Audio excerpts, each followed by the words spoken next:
Vážení diváci, představuji vám herečku a televizní moderátorku Veru Hodálovou, která dnes obdržela televizní cenu Euridika za celoživotní přínos. To je trochu přehnaný, ne? Myslím ten název. Gratuluju. Ďakujem.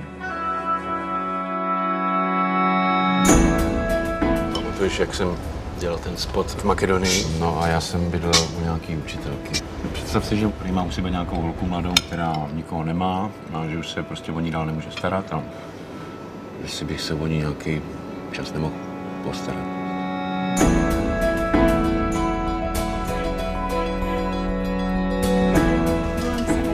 Volám sa Vanda. Nežne, dobre. Jasné? A čo to znamená? Že sa otočíte trošku po svojej pravej ruke a dokončíte. Zvykla som si na tvoje nočné výlety, na tvoje holčičky. Myslela som si, že mi už nedokážeš viac ublížiť. Ale teraz si sa prekonal. Povedz mi na to niečo! Ty jsi byla vždycky jediná, která mě chápala. Víš, všetci chcú byť najprv slávni, potom je im z toho na nič. Ty nevíš vůbec nic.